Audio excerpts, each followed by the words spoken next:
and welcome to this Executive Cabinet Member meeting for Highways and Regulatory Services. Let's move to item 1, which is monitoring of decisions enclosed. Any question on that?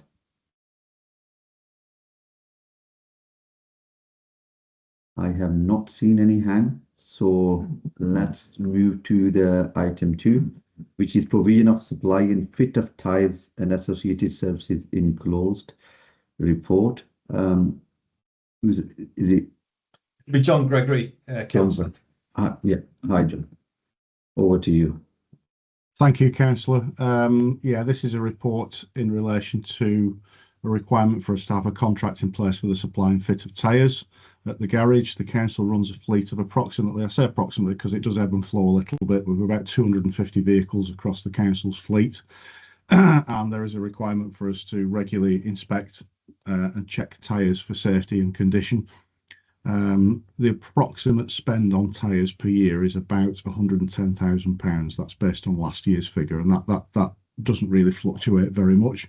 So we replace tyres when they've been damaged or punctured. We replace them when they're below a certain limit in terms of tread depth, and they are inspected on a regular basis, both by the garage and by the drivers. The drivers are expected to carry out regular tyre checks as well. So we don't do tyres ourselves in the garage. We employ an external contractor to do that. They attend the garage pretty much on a daily basis, doing whatever work is required, swapping whatever tyres are required within the garage. That contract comes to an end. I think it's today. If I've got my timing right, I think the contract actually ends today, but it's certainly around the present time. We've gone out to tender for the provision of tyres, and this report is requesting permission for us to, or for you to delegate authority to the Director of Place in relation to the award of that tender and the award of that contract once we've gone through the correct tender process. Sorry, I've just had a note. It's 14th of December the contract ends, so we are right on the cusp of that contract ending. And we want to line up a new supplier as soon as we can, so that we don't get a break in service. Just to reassure you, in the intervening time, we are able to continue with the existing supplier, but we want to make sure that we've got the tender correct, and we've gone out to find out which is the most competitive supplier for this supply. So rather than reading through the full report, that's a brief summary of it. Obviously, I'm happy to answer any questions that anybody might have in relation to this request. Thank you, John. Councillor Flitcroft. Thank you, Chair. John, I'd just like to ask, it doesn't have a bearing on it going out to tender or anything like that, but is there a reason that it's not done in-house? Yeah, so because of the variety of different vehicles we've got and the different sizes of tyres, we're not equipped to start with to fit those tyres. We need the assistance of an external supplier.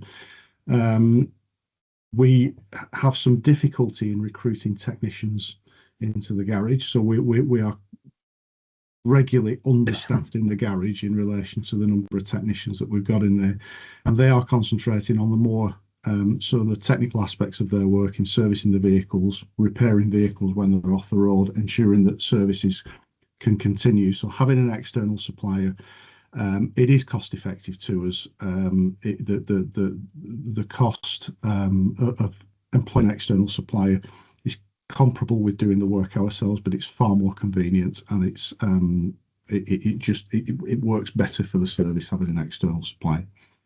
Okay, thank you. Just with you saying that they visit almost daily, thought, why not do it ourselves? Okay, thank you. Thanks. Thank you. Any other question? Yeah. Gary, you want to comment? Yeah, there is an ask of the report for yourself, Councillor, as Cabinet Member, and that's the recommendation is to authorise the Director of Place to appoint a new supplier, authorise the Borough Solicitor to carry out the legal formalities, and authorise the Borough Treasurer to carry out the financial formalities to allow us to execute this tender process correctly. Thank you. Yes. Thank you. The report is noted and authorised as recommended. Sorry, Councillor Cram, you said you agreed the report? Yes. Yes, Yes. okay, fine, thank you. Thank you. Next item is item 3, which is Highfield Road Electric Vehicle Charging Bay. Joe, are you taking this on? Yeah, please. Thanks. Over to you. We received an approach from an electric vehicle charging supplier. They were looking to install 2 high voltage charging units on the highway on Highfield Road. They received the necessary planning consents, but part of that process was to more a traffic regulation order to try and protect the area in front of those electric vehicle bays, to maximise it and to allow only EV vehicles to park in front of those charging units. So this required a traffic regulation order. We went out in the normal fashion, went out to advert, went out to consultation. If you can imagine, it's Highfield Road. If you've seen the plan, it's where all the shops are on Highfield Road. It's kind of the main road itself is set back from Highfield Road itself, but there's a series of shops there, health centre, a couple of convenience stores along that stretch. So the proposal was to put, I think it's roughly about 24 metres worth, sort of 2 sections of 12 metres worth of EV only parking on that access road.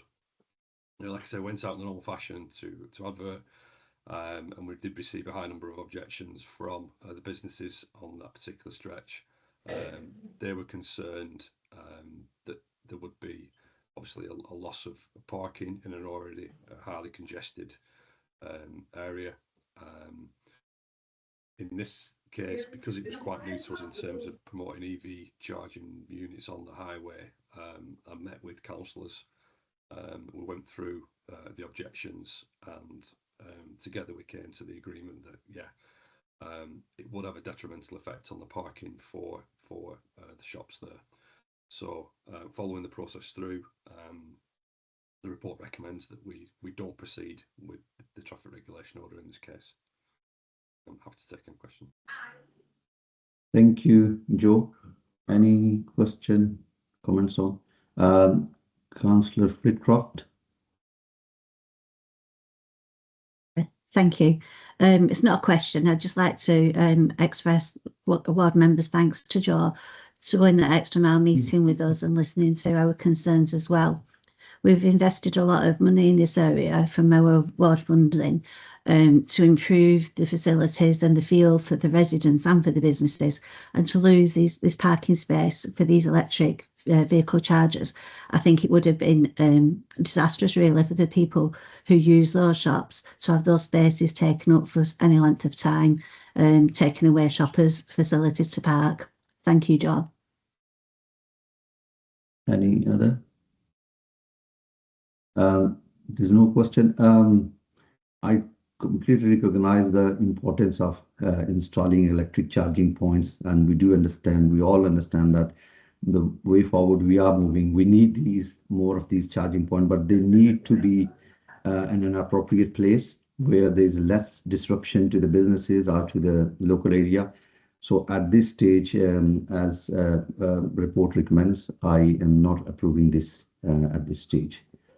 So I'm going with the recommendations to refuse this request at the moment. Yeah.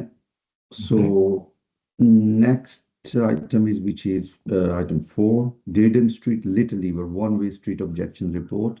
Again, Joe, over to you. Thank you. Thank you, Councillor. Yeah. This is again another traffic regulation order, slightly different. It's a moving traffic regulation order. So this is to make Dayton Street and Little Lever one-way northbound only. This kind of finishes off a little gyratory that was started some years back from the original Tesco development, where the next street up was made one way. There's always been a desire from members and from officers to make Dayton Street one way. It is a narrow street, and there's a lot of conflict that takes place on that street with the parking. There's currently it's two-way. There is a lot of conflict, so really this proposal would ease traffic flows through that that route and reduce the conflict that we're currently experiencing. Like I say, it has been on the cards for quite a number of years. We put it on hold because there was a major development in the area.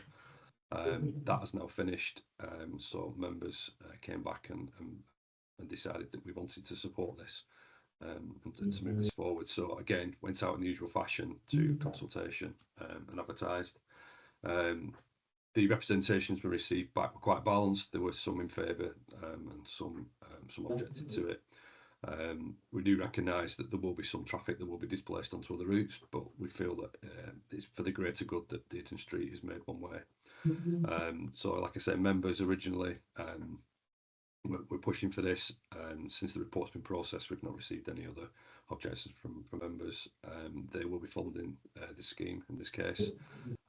So the recommendation is to approve the one-way street on Dearden Street. Thank you, Joe. Any comments, question on this? I have not seen any hand. So I'm approving the report as recommended. And this traffic regulation order, I'm approving this. Thank you. Thank you. Item 5, let's move to, which is umbrella agreement with United Utilities Water Limited. Is it who is taking this on? I'll take this one, Chair. All right. Yep. So thank you very much. So the report is seeking approval to sign a funding agreement with the United Utilities. So United Utilities have significant investment within their assets over the next 5 to 10 years to separate their systems. So where we've got combined systems at the moment in periods of very, very wet weather, they still overflow into our watercourses. So this is United Utilities' responsibility. They recognise that they need to address that. So they've got significant investment into all of their assets. They approached the council following a successful scheme that they partly funded on Elizabeth Park. So we separated the systems out when we constructed Elizabeth Park, and they contributed to all of that, and they saw benefit in that. So they've approached the council to work with us over their programme just to see if there's any of our projects that we've got within our 10-year pipeline that could complement their aspirations of separating those systems. So at the moment, we don't know what those schemes will be. We don't know if there's going to be any significant schemes, but we need to sign the agreement just to maximise anything. So the positives for us as an authority are that we will already have projects planned over the next 10 years, that potentially we could receive some additional funding from United Utilities and be able to deliver upon their objectives as well as ours. So the report is just seeking approval to sign that agreement so we can draw down the funding if we identify any schemes that are complementary to their needs and ours. I'm happy to take any questions.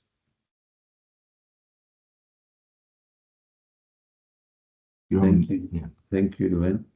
Any questions, comments? No, there is no hand I can see. So report is noted and approved as recommended.